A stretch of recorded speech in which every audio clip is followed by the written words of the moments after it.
प्रथम दर्शनात तुमची माझी भेट झाली यावेळी या गंगातीरी आपण मला अनोळखी व्यक्ती दिसता. कोणाला दाखवत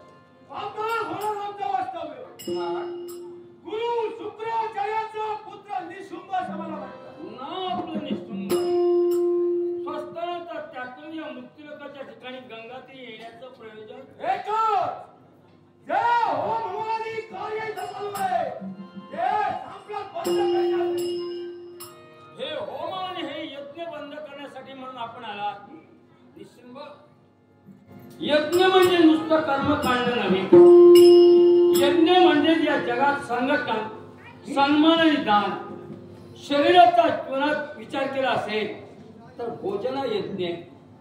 त्याचप्रमाणे माणसाने जीवनात कुटुंब किंवा परिवाराचा विचार केला असेल तर गर्भधान हा यज्ञ. समाजाच्या दृष्टीने जर विचार केला असेल तर वर्ण व्यवस्था वर्ण यज्ञ. एवढेच कशाला मानव जातीला जगताचा विचार केला असेल सार्वभौम राज्य म्हणजेच यज्ञ होय. त्याचप्रमाणे या चराचराच्या स्मृतीने जर विचार केला असेल तर आर्य स्वरूप अर्थात वेदमय होणं हा सुद्धा यज्ञ. मग तो यज्ञ परिपूर्ण करणारे ब्राह्मण तुमच्या बाबतीत कुठं चुकले. धर्मांचा उत्कर्ष साधण्यासाठी या निशुंभची पावलं या मराठभूमीवर पडली आहे. समजा कदाचित तुम्ही इथपर्यंत आलात. शुक्राचार्य महामन म्हणजे कोणी सामान्य नव्हे. त्यांची योग्यता आम्ही जाणतो. असुरकुलाचं गुरुत्व त्यांना पत्करिले म्हणून आम्ही त्यांना कमी कधी लेखू शकत नाही. पण त्याच वेळेला आपण विचार करून इथपर्यंत आला.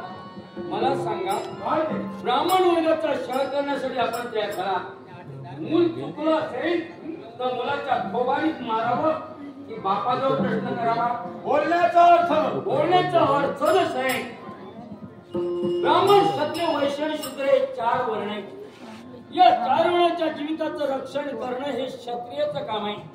राजा म्हणून ज्या रत्नजरी सिंहासनावर बसलेला राज करता हा पर्यायाने जनतेचा भाग ठरला जातो. पण तो बाप म्हणजे या क्षणाचं मुलाचं संगोपन करतोय. मग त्या मुलाचं जर चुकलं असेल तर बापाजवळ येणं महत्वाचं होतं. गंगातीरी येऊन या मुलाच्या फोबाडी मारण्याचा प्रयत्न आपण केला.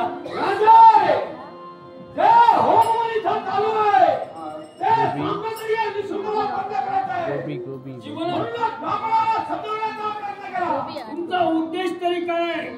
कारण ब्राह्मण वर्ग यज्ञ करताय. मग यज्ञ करीत असताना तुम्हाला अडथळा निर्माण कुठं होतोय. यज्ञ याग इथं चालू आहे. त्याचा आविर्भाव सम्राट देवताला मिळतोय. शक्ती कमाल झाल्यामुळं आम्हा दानवाला अपयश येत आहे. मग गुरु शुक्राचार्याच्या बाबतीत आपण विचार केला तर आता पण त्या देवतांचं नामस्मरण ते करताय.